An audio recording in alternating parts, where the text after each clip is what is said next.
By Naharnet Newsdesk, the 7th of May 2018, 8:06 Hizbullah was poised to seal a win in Lebanon Monday with results for the decade's first general election expected to confirm the Iran-backed party as the main winner. The polls were also marked by a low turnout of 49.2% and the emergence of a civil society movement challenging Lebanon's oligarchs that could clinch a pair of seats in parliament. Lebanon's sectarian-based power-sharing politics mean no single alliance in the 128-seat parliament will enjoy a stable majority, and analysts expect a fragile status quo to be preserved. Interior Minister Nuhad al-Mashnouk announced the turnout figure at a news conference shortly after midnight and appeared to blame it on the new electoral law agreed last year. "This is a new law and voters were not familiar with it, nor were the heads of polling stations," he said.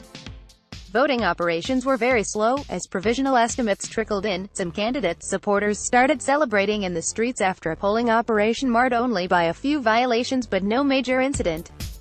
Lawmakers had ended their own mandate 3 times since 2009, ostensibly over security concerns linked to neighboring Syria's war and political divisions that led to long and crippling institutional crises.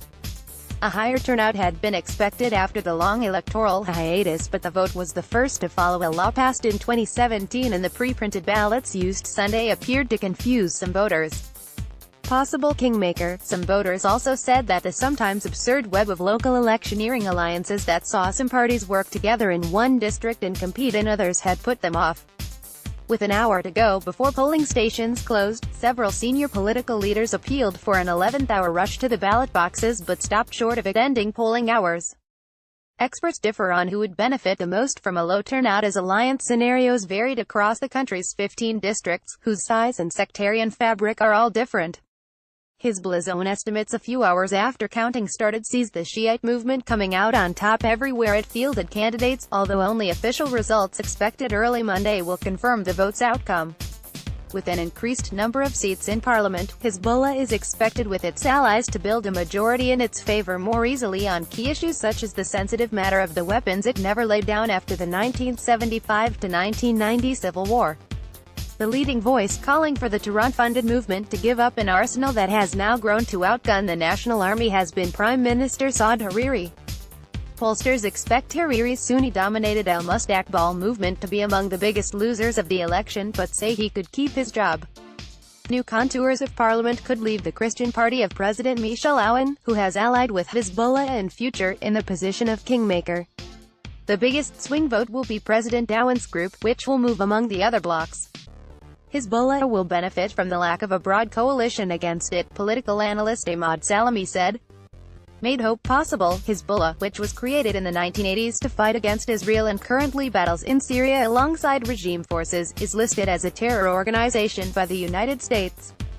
Members of the Shiite group were suspected in the 2005 assassination of Hariri's father Rafiq, himself a former and charismatic prime minister. Lebanon has often been a scene where the rivalry between the region's two heavyweights has played out, but their political clients in this election seemed content to maintain the status quo. Despite the disappointing turnout among an electorate that included around 800,000 people who were too young to vote in the previous general polls, the new electoral law that allows smaller parties to run helped a civil society list break into parliament. 2 women, television journalist Paula Yacobian and author Jumana Haddad, looked poised to secure a seat from which they have pledged to challenge political dynasties they condemn as corrupt.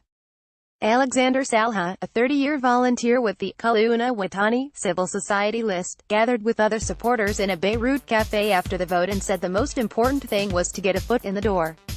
"We look forward to 2022 and we really believe that change has started. If we get 1 or 2 today, hopefully we'll have 10 in 4 years.